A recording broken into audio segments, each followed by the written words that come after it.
본문 말씀에 보면은 하나님께서 너희는 하나님이 이르시되 위로하라 그렇게 말씀하고 있습니다.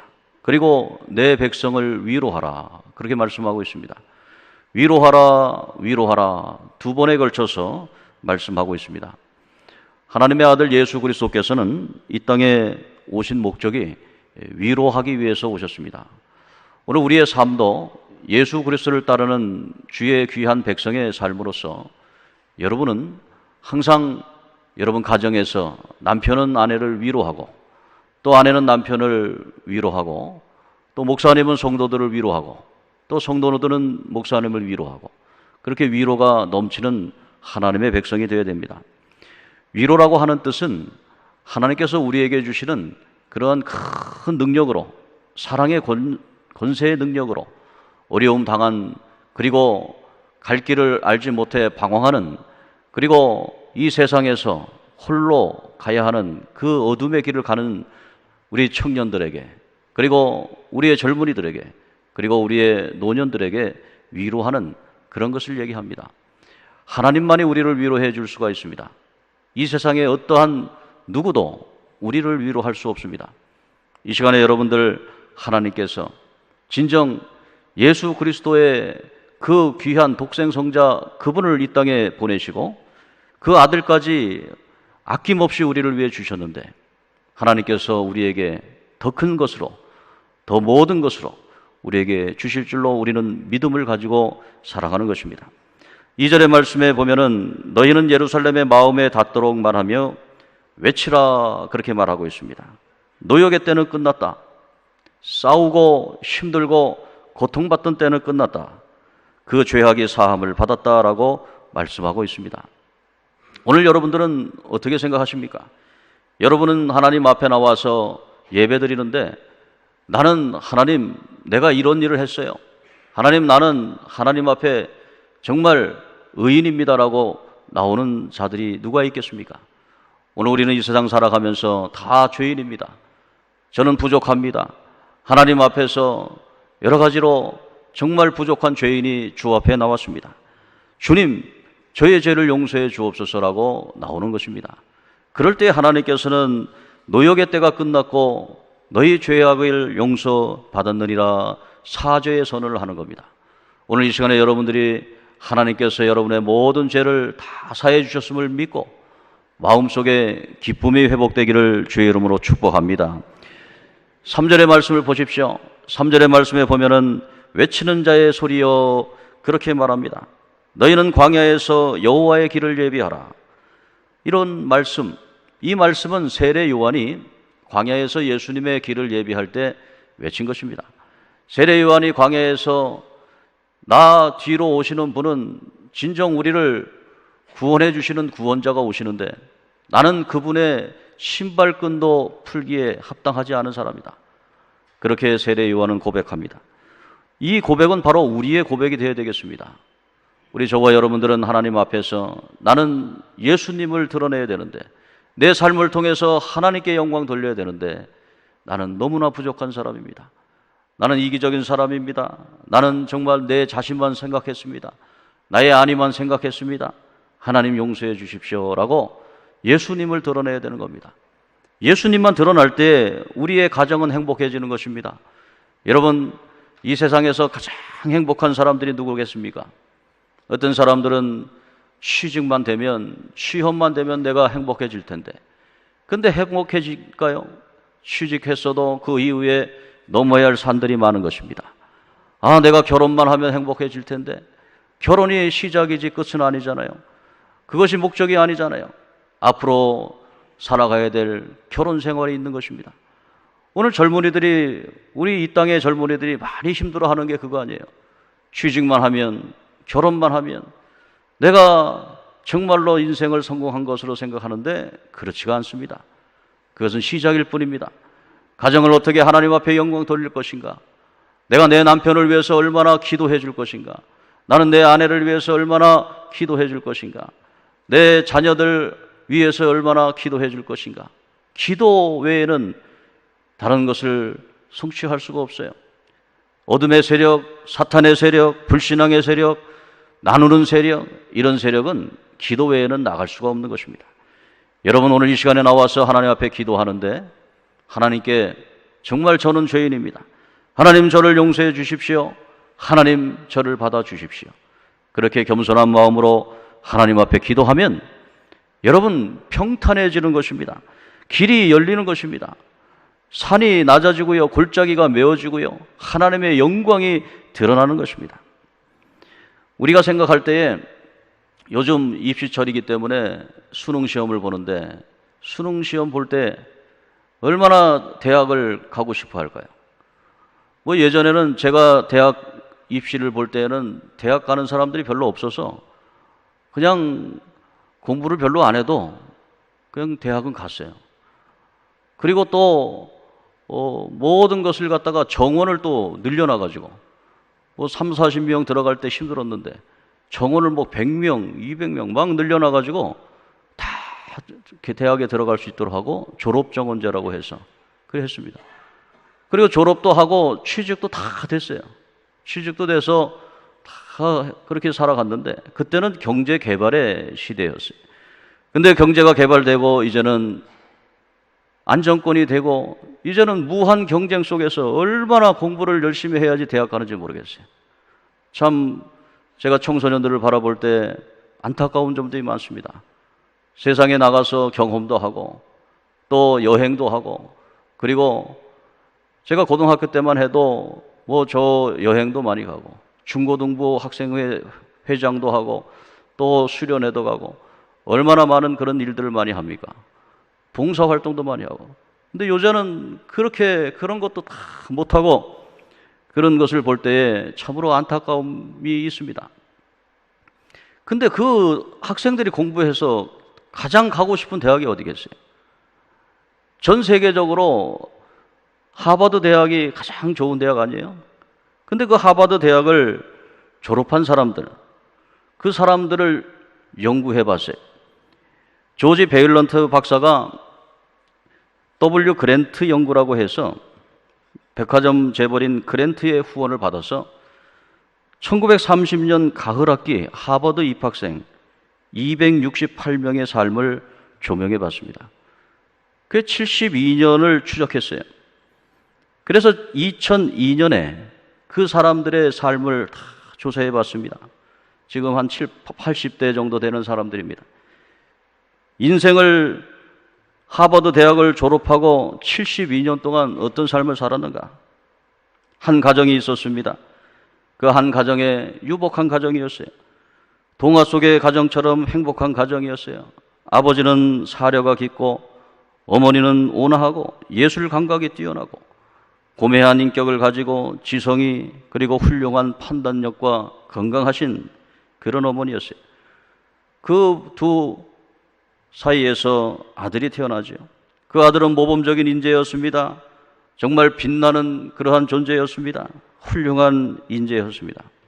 그런데 결혼을 하고 나서 행복한 생활을 하는 듯 싶더니 그 아들이 흡연과 음주를 시작하기 시작했어요. 내면에 깊은 적대감이 표현되기 시작했어요. 그리고 마약에까지 손대기 시작했습니다. 그리고서는 결혼 생활에 파탄을 맞고 30대 중반에 갑자기 세상을 떠나게 됐습니다. 이 그랜트 연구의 베일런트 박사님은 그 결과를 보면서 최고의 명문 대학을 나오고 결혼 생활을 행복하게 했는데 결과는 어떻게 그런 비참한 30대 중반에 그런 요절을 했겠느냐는 겁니다. 왜 촉망받던 인재가 이렇게 비참한 죽음을 맞이하게 되었는가? 그것은 평범한 삶의 중요성을 깨닫지 못했기 때문입니다. 무엇이든지 최고가 되려고 하고 무엇이든지 다른 사람보다 더 높이 가려고 하고 그런 생활 가운데 삶의 만족이 없었던 것입니다. 그래서 베일런트 박사의 결론은 행복의 조건은 환경이 아니고 평범한 생활을 기쁨으로 살아가는 믿음이다 라고 봤어요. 오늘 사랑하는 성도 여러분, 우리가 이 세상 살아가면서 학력이 중요한 것도 아닙니다. 세상의 명예도 중요한 것이 아닙니다. 세상의 사업과 직장이나 그런 것도 중요한 게 아닙니다. 우리에게 행복이 오는 것은 바로 믿음인 것입니다. 믿음이라고 하는 것은 무엇입니까? 평범한 것입니다. 평범한 그곳에 하나님의 생명이 있고 평탄한 생활 가운데 하나님의 기쁨이 있는 것입니다. 그 안에 예수 그리스도를 모시면 오늘 본문의 말씀처럼 3절에 4절에 있는 말씀, 3절에 있는 말씀 보십시오. 거기에 광야의 길이 열리는 것입니다. 그리고 사막에 하나님의 대로가 평탄하게 되는 것입니다. 광야는 물이 없는 것입니다. 풀이나 생명이 없는 것입니다. 그런데 광야가 하나님의 생명의 땅이 되고 사막, 물 없는 사막에 하나님께서 물의 생명 강수가 넘치게 한다고 하는 것이죠. 4절의 말씀을 보십시오. 4절의 말씀에 보면은 거기에 골짜기마다 도두어진다고 그랬어요. 골짜기는 폐인 곳 아닙니까? 골짜기는 무엇을 얘기합니까? 골짜기는 출구가 없는 것입니다. 그런데 그 골짜기에 평평하게 돼서 길이 난다는 것입니다. 그 다음에 네 번째는 산입니다. 산이라고 하는 것은 험산 준령, 정말로 힘든 그러한 고생길이죠. 그러나 그 산이 평평하게 된다고 하는 것이죠. 고르지 아니한 곳이 평탄하게 된다고 하는 것입니다. 험한 곳이 평지가 된다고 하는 것입니다. 오늘 사랑하는 성도 여러분, 여기에 보면은 3절과 4절에 광야나 사막이나 골짜기, 산, 고르지 아니하는 곳, 험한 곳 6가지 그러한 환경이 있습니다. 어떤 분들에게는 골짜기 같은 깊은 골짜기를 경험하는 분들이 있을 거예요. 어둠의 골짜기. 어떤 분들에게는 메마른 사막과 같은 그러한 것을 경험하는 사람도 있을 거예요. 어떤 사람에게는 험한 준령이 있어서 너무나 힘든 그런 과정이 있을 거예요. 그런데 예수님을 모시면 예수님께서 평평하게 고르게 하나님께서 평지를 만들어 주시고 그곳에 생명 강수가 넘치게 한다고 하는 것입니다. 오늘 여러분의 가정이 하나님의 아들 예수 그리스도가 임재하셔서 축복의 가정들 되기를 주의 이름으로 축복합니다. 제가 신방 가면서 잊을 수 없는 가정이 있습니다. 한 가정인데 그분은 홀로 사시는 60대 한 여성 집사님이십니다. 3번의 뇌출혈과 그러한 어려움을 통해서 반신불수 형태로, 그러나 아무도 돌보는 사람이 없고 사회복지사가 일주일에 한 번씩 와서 돌봐주는 그러한 처지에 있는 분입니다. 그분의 조그만 집에, 아파트에 제가 신방을 갔습니다. 그런데 놀라운 것은 문 밖에 그분이 전동 휠체어를 타고 기다리고 있는 것입니다. 그리고 겨울철에는 길이 어둡기 때문에, 벽산 아파트에서 내려오는 길이 어둡기 때문에 교회에 오지 못하고 방송으로 설교를 듣다가 이제 봄이 되어서 신방을 하고 이제 나오시게 되는 거예요. 그러면서 겨울 내내 집에서 혼자 방송으로 예배를 드리시면서 헌금을 하신 거예요, 혼자. 그리고 11조와 감사 예물을 제 앞에 놓고 감격의 예배를 드리는 것입니다. 그런데 예배를 마치고 상 앞에 거기에 접시가 2접시가 있고 우유잔에다가 그 주스잔 하나가 있어요. 근데 한 접시에는 빵이 크림빵을 이렇게 갖다 놓고, 그리고 그 옆에는 껍질을 까가지고 오렌지 그 8조각을 이렇게 해 놓으셨어요. 저는 그것을 보면서 반신불수 되셔서 손은 한 손만 움직여요, 한 손만. 근데 어떻게 한 손으로 그 주스를 따서 컵에 넣고, 어떻게 한 손에서 그 딱딱한 오렌지를 까가지고 그것도 목사님 드시기 좋게 8조각을 이렇게 가지런히 그렇게 놨을까? 저는 그것을 생각하는데 눈시울이 뜨거워졌습니다. 평상시 같으면 아무것도 아니죠.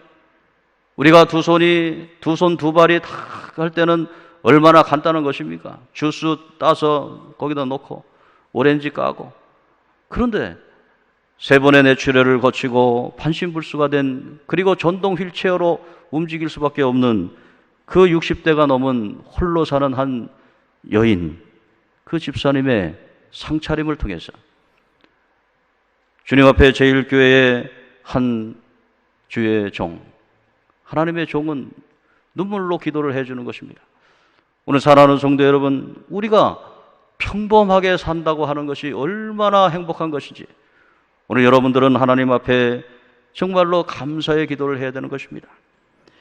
어제는 많이 일정이 바빴습니다. 어제는 지난 10월 달 서울대학병원에서 병상 세례를 받았던 우리 강영규 성도님, 영생의 소망을 가지고 세례를 받고 물 한 모금도 넘길 수 없는 상황에서 성찬을 받으며, 성찬도 조그만 것인데 그걸 다 넘기질 못해요. 그것을 입술에 머금고 그렇게 세례를 받고 생애 최초의 성찬을 받았습니다. 그리고 눈물을 흘리시면서 예수 그리스도의 몸, 그 몸이 나와 함께하면 마지막 날에 죽을 몸을 살리리라고 하는 하나님의 말씀을 믿고 의지하고 그렇게 기뻐하셨습니다. 이제 퇴원해서 우리 동네의 작은 호스피스 병동으로 오셨습니다. 그리고 신방을 요청해서 어제 갔습니다. 그런데 그 분의 형님, 우리 집사님이 계신데 신앙이 얼마나 좋은지 몰라요. 그 형님들은 다 신앙을 가지고 있는데 이 동생, 막내 동생만 예수를 믿지 않는 거예요. 어린 시절에 예수 교회를 다니고 집안이 다 예수 믿는 집안이니까 그렇게 살았는데, 그런데 이분만큼은 여러 가지로 공부도 많이 하고 선생님, 교사에 교장 선생님까지 되고 다 사회적으로는 그렇게 살아가신 분인데 이분만은 예수를 안 믿는 거예요. 그런데 마지막에 병상에서 세례를 받으면서 예수님을 영접하고 눈물의 세례식을 거행할 때 이 형님들이 너무 기쁜 거예요. 그 형님들이 어제도 간다고 그러니까 큰형 부부까지 와가지고 그 쌀쌀한 그곳에서 저를 맞이하고 들어가서 함께 세례 증서를 주고 또 함께 기도를 하고, 시편 16편 11절에 주께서 내게 생명의 길을 내게 보이시니 주의 앞에는 충만한 기쁨이 있고 주의 오른쪽에는 영원한 즐거움이 있다. 그런 믿음의 기도를 드려 주었습니다. 오늘 사랑하는 성도 여러분, 우리가 평범할 때, 우리 두 발로 걸어올 때 이분께서 후회하는 것이 뭐냐면 작년에 폐암 진단을 받고 벽산 아파트로 이사 와서 공기 좋은 곳에 살면서 이 동네를 돌아다니며 산 운동도 하고 그럴 때 교회를 다 다녀봤는데 우리 교회가 평안함을 줘서 등록을 하고, 그리고 그 가을에 세례를 받았으면은 여기서 성도들 앞에 세례를 받았는데, 그런데 그 시기를 놓쳐서 병이 악화돼서 병상에서 받게 되었다는 거죠. 오늘 사랑하는 성도 여러분, 여러분들에게 건강이 있을 때, 여러분에게 힘이 있을 때, 여러분이 두 발로 걸어올 수 있을 때 하나님께 주시는 그러한 축복을 받았을 때에 하나님 앞에 영광을 돌리셔야 되는 겁니다. 이분들은 마음에 내가 진작 예수를 믿을 걸, 우리 형들이 자꾸 예수 믿으라고 할 때, 내가 교장 선생님 할 때 예수 믿었으면 얼마나 큰 일을 많이 했을까. 내가 우리 학교 우리 동일에서 선생님 했을 때 그때 했으면 얼마나 더 많은 학생들을 주님께 인도하지 않았을까. 그런 것이 있는 것입니다. 오늘 사랑하는 성도 여러분, 그래서 위로가 필요한 것입니다. 우리는 주님의 위로가 필요한 것입니다. 그래도 지금이라도 하나님 믿고 예수님 믿고 영생의 축복을 받았으니 얼마나 다행인 것입니까? 그리고 하나님께서 또 어제 왜 이렇게 어제 그런 일정이 많은지, 수원의 장례식장을 제 신학대학교 동기 목사님 사모님이 또 암투병 중에 돌아가셨어요. 그래서 그곳에서 목회에 지치고 힘든 친구 목사님을 어떻게 합니까? 가서 위로했습니다. 위로하고 또 위로하고 정말로 하나님의 위로를 전했습니다. 그런데 그 수원을 내려가다 보니까 수원 중간에 있는 빵 굽는 목사님이 있어요. 그 목사님은 후배 목사님인데 10년 동안 빵을 구워가지고 카스테라를 구워가지고 주변에 전도하시고 조그만 상가 거기에 구석진 곳에서 목회를 하시는 분입니다. 그곳을 또 방문을 했습니다. 방문했더니 그 후배 목사님은 반가이 저를 맞고 그곳에 빵을 가져가시라고 그러고 그냥 빵을 한가득 싸주시는 거예요. 그래서 어떡합니까? 그래서 저는 조용히 그 뒤에다가 구제 헌금에다가 봉투에 헌금을 넣어가지고 그 강단에다가 놓고 왔어요. 그 후배 목사님도 얼마나 하나님 앞에 기도하면서 뭐 빵 한 번 만드는 거 쉽잖아요. 그러나 10년 동안 그렇게 10년이 넘도록 한 길을 가고 있는 것입니다. 오늘 사랑하는 성도 여러분, 위로가 필요한 것입니다. 그리고 어제 청년사업가, 우리 교회에 젊은 청년사업가가 있어요. 3년 전에 사업을 시작했습니다. 3년 전에 사업을 시작해서 홈플러스 가면은 매대에다가 놓고 지갑, 그 허리띠 이런 거 파는 그런 일을 했어요. 그런 일을 하면서 목사님 이제 기도해 주십시오. 그 시작을 했습니다. 그런데 이제는 3년 만에 직원이 20명 정도 되고 큰 창고가 2개, 인천에 2개 있고 그리고 요번에 인터넷 쇼핑몰을 또 개설한다고 요 구로동에 사업체를 하나 해서 예배를 드렸어요. 지금 매출이 얼마나 되냐? 그랬더니 목사님 굉장히 많이 돼 있습니다. 그래서 제가 그랬어요. 내가 어느 교회 갔더니 청년 사업가가 있는데 32살짜리 장로님이 있는데 그 장로님 매출이 1조 원이더라. 너도 이제 곧 1조 원의 매출을 가진 그러한 청년 사업가가 되라. 목사님 감사합니다. 제가 열심히 하겠습니다. 오늘 사랑하는 성도 여러분, 그 청년도 위로가 필요해요. 그래서 하나님께서 주시는 위로를 받고 하나님이 주시는 능력을 받아서 세상을 향해서 위로할 수 있는 그러한 하나님의 사람이 되라고 축복 기도해 줬어요. 오늘 사랑하는 성도 여러분, 우리는 이 세상 살면서 여러분은 어떠한 삶을 살고 있습니까? 여러분은 여러 가지 문제와 시련 속에서 피곤하고 지쳐 있지 않습니까? 그런 지친 삶 가운데 하나님은 우리에게 약속하십니다. 사막을 변화하여 옥토가 되게 하시겠다고 말합니다. 민둥산에 시내가 흐르겠다고 말합니다. 그리고 꽃이 피게 하겠다고 말합니다. 우리는 이제 지쳤다, 할 수 없다, 희망이 없다, 피곤하다 할지라도 이 생명의 역사는 내가 이루는 것이 아닙니다. 예수 그리스도가 여러분의 마음에 믿음으로 하나님 약속을 굳게 믿음으로 나아가면 그 약속이 이제 이루어지는 소망 가운데 나가게 된다고 하는 것입니다. 오늘 우리 주님은 여러분의 메마른 곳에 활짝 아름다운 꽃이 피는 동산으로 변하게 하실 것입니다.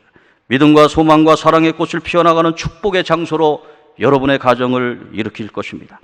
오늘 여러분들 하나님 안에서 이 소망을 가지시고 하나님의 영광이 드러날 수 있도록 하나님 앞에 축복의 통로들 다 되시기를 주의 이름으로 축복합니다.